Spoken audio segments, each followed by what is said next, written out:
Hello everyone. तो हम लोग इस वीडियो में स्टार्ट करने वाले हैं ट्रैक्ट्स के बारे में। देखें, ट्रैक्ट्स जो है वो एनाटॉमी और फिजियोलॉजी दोनों में बहुत इंपॉर्टेंट टॉपिक है। दोनों में इंपॉर्टेंट टॉपिक, आप चाहे इसको फिजियोलॉजी में पढ़ें या एनाटॉमी में पढ़ें, बात एक ही है। तो ट्रैक्ट्स के टाइप्स के जानने से पहले हम लोग जान लेते हैं कि आखिर ट्रैक्ट्स होते क्या हैं। ठीक है, तो इसमें मैं बस हल्का फुल्का आपको ट्रैक्ट का बेसिक बताऊंगा एक पेज पे, उसके बाद हम लोग ट्रैक्ट स्टार्ट करेंगे। देखें ट्रैक्ट क्या होते हैं। हमें मालूम है कि एक न्यूरॉन जो होता है उसके 3 पार्ट होते हैं। ठीक, साइटॉन, एक्सॉन और टीलोडेंड्रिया।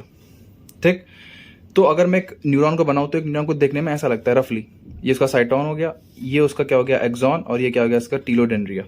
ठीक, तो अगर मैं ऐसे बहुत सारे न्यूरॉन बनाऊं, साइटॉन, एक्सॉन, टीलोडेंड्रिया, साइटॉन, एक्सॉन, टीलोडेंड्रिया, ऐसे मैंने बहुत सारे बना दिए, इनफाइनाइट मान लो। ठीक, तो क्या होता है, तो ये जो एक्सॉन का बंडल होता है, जो एक्सॉन का गुच्छा होता है, इसे हम लोग क्या कहते हैं, एक्सॉन। तो ये हो गया कलेक्शन ऑफ एक्सॉन। ठीक, कलेक्शन ऑफ एक्सॉन। अब कलेक्शन ऑफ एक्सॉन अगर ये सीएनएस के अंदर है, सीएनएस मतलब हम लोग के स्पाइनल कॉर्ड और ब्रेन के अंदर है, तो हम लोग इस कलेक्शन ऑफ एक्सॉन को, अगर ये विद इन सीएनएस है, with in CNS central nervous system, तो हम लोग इसे बोलेंगे ट्रैक्ट। यही क्या होते हैं, ट्रैक्ट। और अगर ये कलेक्शन ऑफ एक्सॉन सीएनएस के बाहर है, बाकी की बॉडी पार्ट में है, आउटसाइड सीएनएस है, तो हम लोग इसे क्या बोलेंगे, nerve. So nerve is nothing but the collection of axon outside the CNS, और ट्रैक्ट क्या होता है, collection of axon inside the CNS. इतनी बात समझ में आती है, बिल्कुल बेसिक, कुछ भी इसमें रॉकेट साइंस नहीं था, सिंपल सीधी बात, यही होते हैं ट्रैक्ट। अच्छा, अब इन ट्रैक्ट का काम क्या होता है, तो सिंपल सी बात है यार, इनका काम होता है, इस डायग्राम सबको समझ में आ रहा है, इन ट्रैक्ट्स का काम होता है दो साइटॉन्स को जोड़ना, दो साइटॉन्स को जोड़ना। ठीक, दो साइटॉन्स को जोड़ना ही काम होता है किसका, एक्सॉन का। या फिर अगर मैं थोड़ा सा टेक्निकल भाषा में बोलूं तो मैं इसको ऐसे बोलूंगा कि कि इनका काम होता है दो न्यूरॉन्स में कनेक्शन को स्टैब्लिश करना। ठीक, इंफॉर्मेशन को यहां से यहां तक ले जाना और फिर उस इंफॉर्मेशन को दूसरे न्यूरॉन में ट्रांसफर करना, यही काम होता है किसका, एक्सॉन का। ठीक, अच्छा, अब एक बात और, हम लोग इसी चीज को ग्रे मैटर और व्हाइट मैटर के टर्म्स में समझते हैं। देखें, हम लोग का जो सीएनएस होता है उसमें ज्यादातर न्यूरॉन्स, मैं सबकी बात नहीं कर रहा हूं, ज्यादातर न्यूरॉन्स होते हैं माइलिनेटेड होते हैं, तो वो देखने में नजर आते हैं कैसे, व्हाइट। तो हम लोग इसको बोलते हैं व्हाइट मैटर। और जो हमारा साइटॉन होता है, देखो साइटॉन पे तो माइलिन शीथ होती नहीं है, तो जहां पे माइलिन शीथ नहीं होती वो देखने में नजर आता है पार्ट ग्रे। तो हम लोग ऐसा भी कह सकते हैं कि जो हमारे ये होते हैं ट्रैक्ट्स, इनका काम होता है विद इन द सीएनएस दो ग्रे मैटर्स को कनेक्ट करना, दो ग्रे मैटर्स को जोड़ना, ये इनका काम होता है। ठीक, तो ये था हमारा बेसिक ट्रैक्ट्स का। ठीक, ट्रैक्ट्स क्या होता है आपको समझ में आ गया। ट्रैक्ट्स क्या होते हैं, collection of axon inside the CNS, और इनका काम क्या होता है कि सीएनएस के अंदर ग्रे मैटर को जोड़ना। ठीक, अच्छा, तो इनका पर्पस क्या है, ग्रे मैटर को जोड़ रहे हैं तो ग्रे मैटर को जुड़ने की आवश्यकता क्या है, तो सिंपल सी बात है यार कि इंफॉर्मेशन जो भी प्रोसेसिंग होती है वो होती है ग्रे मैटर में। तो समझ लो कि यहाँ पे इंफॉर्मेशन कोई जनरेट हो रही है और फिर वो ट्रैक्ट के थ्रू दूसरे ग्रे मैटर में सीएनएस के पहुंच रही है। तो ये जो इंफॉर्मेशन इसको पहुंचाने का काम कौन कर रहा है, हमारे ट्रैक्ट्स कर रहे हैं। ठीक, इतनी बेसिक बातें समझ में आती हैं। अब मैंने आपको पिछली वीडियो में पढ़ाया था स्पाइनल कॉर्ड का टीएस, समझो कुछ। अब हम लोग हल्का सा डिटेल में जा रहे हैं, और अगर आपने ये सीएनएस में बेसिक समझ लिए तो सीएनएस बहुत आसान हो जाता है। ठीक है, तो बेसिक समझने की कोशिश करें। एरोप्लेन ऊपर से जा रहा है, क्या कर सकते हैं, देखें समझे, ये हमारा स्पाइनल कॉर्ड है। ठीक, ये मान ले हैं वेंट्रल साइड या एंटीरियर साइड, ये है डॉर्सल साइड या पोस्टीरियर साइड। ठीक, मैंने कहा था वेंट्रल साइड एक होगा ऐसे डीप फिशर, बताया था मैंने लास्ट वीडियो में। अब मैंने कहा था कि ये जो ग्रे मैटर होता है, ग्रे मैटर स्पाइनल कॉर्ड का, वो स्पाइनल कॉर्ड के व्हाइट मैटर को कुछ डिस्टिंक्ट पार्ट में डिवाइड कर देता है, और जो व्हाइट मैटर होता है स्पाइनल कॉर्ड का, हम लोग उससे क्या कहते हैं, फ्यूनिकुलस। जैसे कि ये पूरा व्हाइट मैटर है, ये पूरा व्हाइट मैटर है। ठीक है, तो अब अगर व्हाइट मैटर आगे की ओर है, ये बॉडी की एंटीरियर साइड है, तो हम लोग इसे बोलेंगे एंटीरियर फ्यूनिकुलस। अगर ये लेटरल साइड तो बोलेंगे लेटरल फ्यूनिकुलस, पीछे तरह तो बोलेंगे डॉर्सल फ्यूनिकुलस। सिंपल सीधी बात, ठीक। अच्छा, अब हम लोग समझते हैं कि इनका पर्पस क्या है। जो आपको बता रहा हूं, ये फ्यूनिकुलस फ्यूनिकुलस फ्यूनिकुलस फ्यूनिकुलस, इनका मतलब क्या है। तो देखो, अब हम लोग के सीएनएस में या तो इन्फॉर्मेशन जाती है, कोई हम लोग सेंसेशन मतलब कोई इन्फॉर्मेशन सीएनएस तक जाती है, या फिर कोई इन्फॉर्मेशन सीएनएस से आती है। जैसे कि मान लो मैंने किसी गर्म चीज को छू लिया, तो ये इन्फॉर्मेशन सीएनएस तक जाती है, ठीक, पेन होता है, और फिर उसके रिस्पॉन्स में हम लोग का सीएनएस कुछ रिस्पॉन्स होता है, हाथ कि हाथ तुमने जहां भी रखा है वहां से हटा लो, उस गर्म चीज से हटा लो, तो इन्फॉर्मेशन सीएनएस से आती है, ठीक।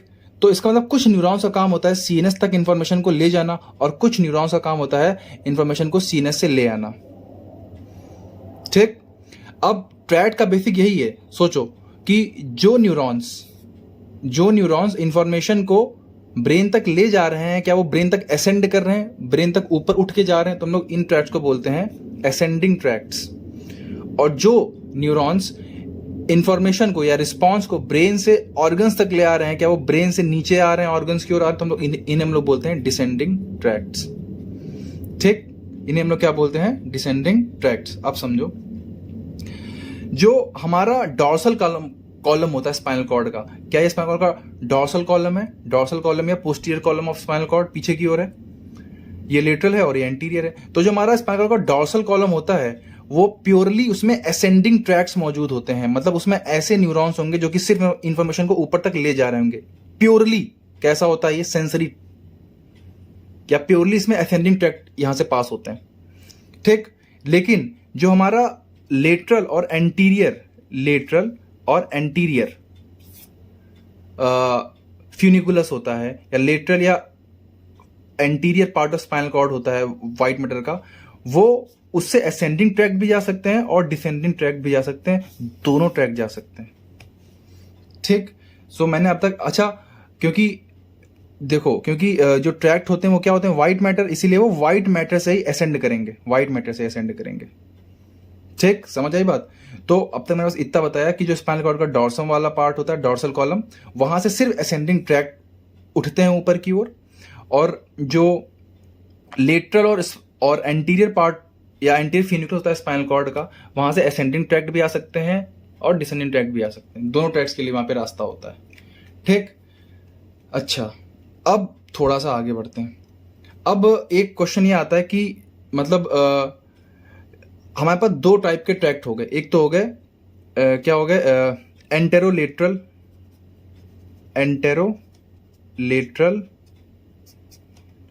और एक हो गया हमारा डॉर्सल कॉलम। ये मैं बेसिक्स बता रहा हूं आपको, सिर्फ बेसिक्स। एंटेरोलेटरल कॉलम मतलब ये वाला और ये column. Anterolateral column of spinal cord का मतलब है कि यहाँ पे असेंडिंग ट्रैक्ट भी आपको मिलेंगे और डिसेंडिंग ट्रैक्ट भी मिलेंगे, और ये है डॉर्सल कॉलम। डॉर्सल कॉलम में हमें सिर्फ क्या मिलेंगे, सिर्फ और सिर्फ असेंडिंग ट्रैक्ट मिलेंगे, ठीक। तो एक बेसिक क्वेश्चन है, अब देखो जो आपको बताने जा रहा हूँ ये बेसिक है, और अगर आपने ये समझ लिया तो अगर आपने समझ लिया इस चीज को, तो आप बहुत सारे क्वेश्चंस बहुत आराम से सीएनएस पे सॉल्व कर सकते हैं। अब समझे, मैंने कहा एंटेरोलेटरल कॉलम और डॉर्सल कॉलम, इनमें ज्यादा मॉडर्न सिस्टम कौन सा है, कौन सा हम लोग की बॉडी में लेटेस्ट इवॉल्व हुआ है, और कौन सा सिस्टम हम लोग की बॉडी में बहुत टाइम से था। तो इसका आंसर है कि जो डॉर्सल कॉलम है ये हम लोग की बॉडी में क्या हो गया है, रिसेंटली इवॉल्व हुआ है, एडवांस सिस्टम है ये, ठीक। और जो एंटेरोलेटरल सिस्टम है ये हम लोग की बॉडी में ये बहुत पहले से प्रेजेंट था, और ये प्रिमिटिव सिस्टम है, प्रिमिटिव, ठीक। तो अंतर होगा इनमें कुछ ना कुछ, कोई चीज भाई एडवांस है, कोई चीज प्रिमिटिव, तो इनमें अंतर तो होता ही है। तो जो हमारा डॉर्सल कॉलम है, इसमें ज्यादातर न्यूरॉन्स, या आप बोल सकते हो ऑलमोस्ट ऑल न्यूरॉन्स, वो माइलिनेटेड होते हैं, माइलिनेटेड। इसमें मॉडरेटली माइलिनेटेड होते हैं, मतलब 50-50 होता है लगभग, कुछ माइलिनेटेड होंगे और कुछ नॉन माइलिनेटेड होंगे, ठीक। Moderately myelinated plus non myelinated, ठीक। अच्छा, और डिफरेंस क्या है? अब सिंपल सी बात है यार, जो चीज माइलिनेटेड होगी, आपने पढ़ा होगा कि माइलिन शीथ का काम क्या होता है। माइलिन शीथ का काम होता है कि सॉल्टेटरी कंडक्शन, आपने पढ़ा होगा कि ये इंफॉर्मेशन को जल्दी पहुंचाता है, जल्दी, इसकी वेलोसिटी पहुंचाने की बहुत फास्ट होती है, सीने तक इंफॉर्मेशन को जल्दी लेके चला जाता है। और ये धीमे धीमे लेके जाता है एज कम्पेयर टू ये धीमे लेके जाता है, ऐसा नहीं कि बहुत धीमे लेके जाता है, फास्ट ये भी है, but as compare to dorsal column यहाँ के ट्रैक्स होते हैं थोड़ा सा स्लो होते हैं, थोड़ा सा स्लो काम करते हैं। ठीक है, तो मैं बोल दूंगा कि डॉर्सल कॉलम के जो ट्रैक्ट होते हैं उनकी स्पीड बहुत तेज होती है और बहुत तेज लेके क्या होते हैं इन्फॉर्मेशन को सीनस तक ले जाते हैं, क्योंकि उनमें ज्यादातर न्यूरॉन्स कैसे हैं, माइलिनेटेड है, और माइलिनेटेड न्यूरॉन जो होते हैं वो इन्फॉर्मेशन को बहुत जल्दी कैरी आउट करते हैं। ठीक, एक डिफरेंस। दूसरा डिफरेंस क्या है, अब आप खुद सोचो कि हम लोग की बॉडी जब इवोल्यूशन के प्रोसेस में थी तो कौन कौन सी चीजें बॉडी में पहले आ गई होंगी, वो सारे सेंसेशन यहां से जाएंगे, और जो जो सेंसेशन हम लोग की बॉडी में जल्दी इवॉल्व हुए हैं, अभी रिसेंटली हम लोग की बॉडी में, रिसेंटली का मतलब है मिलियंस ऑफ ईयर पहले आए हैं, लेकिन ये बहुत पहले आ गए थे। ठीक, तो देखो ऐसे कोई भी इंफॉर्मेशन जैसे कि क्रूड टच या पेन के सेंसेशन या टेम्परेचर सेंसेशन के जो सेंसेशंस होते हैं, वो सब उन सब इंफॉर्मेशन के जो ट्रैक्ट होंगे वो एंटेरोलेटरल कॉलम से पास होंगे। ठीक, लेकिन कुछ चीजें हम लोग की बॉडी में भी लेटेस्ट आई हुई हैं, जैसे कि फाइन टच, है ना, फाइन टच, या फिर स्टेरेग्नोसिस। स्टेरेग्नोसिस क्या होता है कि आपके मैं आंखें बंद कर दूं और आपको कोई ऑब्जेक्ट दे दूं, सपोज ये स्केच है, ठीक है, मैं आपकी आंखें बंद करूं, बोलूंगा भाई ये हाथ में उठाओ बताओ क्या है, तो तुम हल्का फुल्का इसको टच करोगे, जानोगे कि क्या है, स्केच पेन है। ठीक, आपको मैं आंखें बंद करके फोन दे दूं, आप समझ जाओगे कि फोन है, आपने देखा नहीं बट आप जान गए, इसे हम लोग बोलते हैं स्टेरेग्नोसिस। तो ये एक एडवांस सिस्टम है, ये बॉडी में जल्दी आया है, तो इसका जो ट्रैक्ट होगा वो कहाँ होगा, डॉर्सल कॉलम में होगा, स्पाइनल कॉर्ड के। ठीक, तो आप ये समझ लो कि जो जो चीजें हम लोग की बॉडी में पहले से आई हैं, बहुत पहले से हम लोग की बॉडी में, जैसे लोकोमोशन की इंफॉर्मेशन, हम लोग को चलना है, तो भैया चलते तो हम लोग बहुत सालों से हैं, तो ये यहाँ का चीज होगा।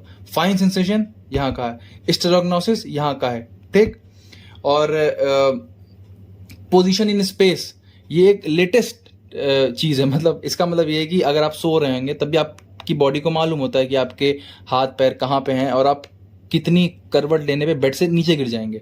जब बच्चे का जो ब्रेन होता है वो इतना डेवलप नहीं होता, तभी वो बार बार बेड से गिर जाता है, लेकिन जो बड़े लोग होते हैं वो बार बार बेड से नहीं गिरते, क्योंकि उनका ब्रेन डेवलप हो चुका होता है, तो वो जानता है कि हम अब हल्का सा मुड़े तो नीचे गिर जाएंगे। इसे हम लोग बोलते हैं पोजीशन इन स्पेस की सेंसिंग, कि आपको वो सेंस है कि नहीं। ठीक, तो ये एक लेटेस्ट चीज है, तो ये कहां से जाएगी, डॉर्सल कॉलम ट्रैक्ट से। तो मतलब मेरा बेसिकली कहने का मतलब ये है कि जो एंटेरोलेटरल चीज है, मतलब जो एंटेरोलेटरल कॉलम जो भी ट्रैक्ट पास हो रहे हैं वो हम लोग की बॉडी में बहुत पहले से प्रेजेंट हैं, और जो जो चीजें डॉर्सल कॉलम से पास हो रही हैं वो हम लोग की बॉडी में भी लेटेस्ट आई हैं। ठीक, एक चीज और देखो, जो एंटेरोलेटरल कॉलम है यहाँ पे हमें मिलेगी वैरायटी, मतलब हमें बहुत सारे ट्रैक्ट्स मिलेंगे, मतलब बहुत सारे चीजों के सिग्नल मिलेंगे, चलने के, उछलने के, समझ रहे हो, कूदने के, टच के, टेम्परेचर के, पेन के, हर चीज के। लेकिन जो हमारा डॉर्सल कॉलम ट्रैक्ट है, क्योंकि अभी नया नया आया है, तो इसमें हमें इतनी वैरायटी ऑफ ट्रैक्ट नहीं मिलेगी, कुछ स्पेसिफिक टाइप के ट्रैक्ट मिलेंगे, ज्यादा ट्रैक्ट इसमें नहीं मिलते हैं, कुछ स्पेसिफिक टाइप के ट्रैक्ट्स मिलते हैं। ठीक, तो ये हम लोग का ट्रैक्ट का बेसिक था। मैंने सोचा था कि इसी वीडियो में असेंडिंग भी स्टार्ट कर दूंगा, बट टाइम बहुत लग जाएगा, सो मैं चाहता हूँ कि पहले आप ये बेसिक समझ लें कि ये ट्रैक्ट्स आखिर होते क्या हैं। आई होप आपको समझ में आया होगा, और हम लोग नेक्स्ट वीडियो में स्टार्ट करेंगे असेंडिंग ट्रैक्ट्स। असेंडिंग ट्रैक्ट का मतलब क्या है, जो उठ रहे हैं, मतलब जो सिग्नल ऑर्गन से सीएनएस तक लेके जा रहे हैं, इसका मतलब सेंस कर रहे हैं, तो ये सेंसरी सिस्टम में आएंगे। ठीक, और डिसेंडिंग ट्रैक्ट क्या होते हैं, जो कि सीएनएस से इंफॉर्मेशन को नीचे लेके आते हैं, उन्हें डिसेंडिंग ट्रैक्ट बोलेंगे, वो रिस्पॉन्स कैरी करते हैं सीएनएस से। ठीक है, थैंक यू। नेक्स्ट वीडियो हम लोग पढ़ेंगे असेंडिंग ट्रैक्ट। बाय।